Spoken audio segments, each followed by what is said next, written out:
আসসালামু আলাইকুম রহমতুল্লাহ। কাছে কিংবা দূরে যেখান থেকে আমার ভিডিও দেখতেছেন, আশা করি সকলে ভালো আছেন। আলহামদুলিল্লাহ। আজকে আমরা আলোচনা করব এতেকাফের কয়েকটি মাসআলা সম্পর্কে। তার মধ্যে প্রথমত কথা হচ্ছে, কোনো ব্যক্তি যদি এতেকাফরত অবস্থায় স্ত্রীর সহবাস করে তাহলে ওই ব্যক্তির এতেকাফ ভেঙে যাবে। কোনো ব্যক্তি যদি এতেকাফরত অবস্থায় স্ত্রীর সাথে আদর সোহাগ করে উত্তেজনাবশত, তাহলে তার এতেকাফ ভেঙে যাবে। কোনো ব্যক্তি যদি এতেকাফরত অবস্থায় হস্তমৈথুন করে আর এর দ্বারা যদি তার বীর্যপাত ঘটে তাহলে ওই ব্যক্তির এতেকাফ ভেঙে যাবে। কোনো মহিলার যদি এতেকাফরত অবস্থায় হায়েজ নেফাজ হয় তাহলে ওই মহিলার এতেকাফ ভেঙে যাবে। কোনো ব্যক্তি যদি এতেকাফরত অবস্থায় রোজা ভঙ্গ করে বা রোজা ভেঙে যায় অথবা রোজা রাখে না তাহলে ওই ব্যক্তির এতেকাফ ভেঙে যাবে। কোনো ব্যক্তি যদি মসজিদ থেকে ইচ্ছাকৃত বের হয় অথবা অনিচ্ছাকৃত বের হয় অথবা যদি কাউকে জোর করে বের করে দেওয়া হয় তাহলে ওই ব্যক্তির এতেকাফ ভেঙে যাবে।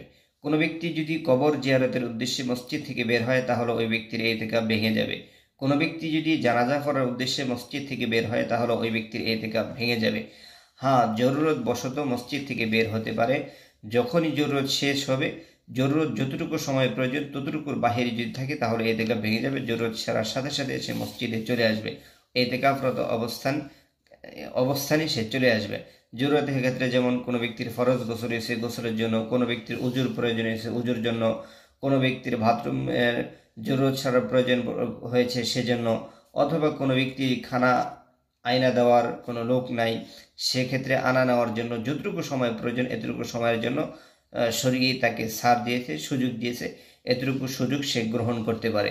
কোনো ব্যক্তি যদি বিনিময় নিয়ে অথবা দিয়ে এতেকাফ করে তাহলে অথবা করানো হয় ওই ব্যক্তির এতেকাফ জায়েজ হবে না, কেননা এতেকাফ একটি খালেস ইবাদত, আর ইবাদতের বিনিময় নেওয়া বা দেওয়া জায়েজ নেই।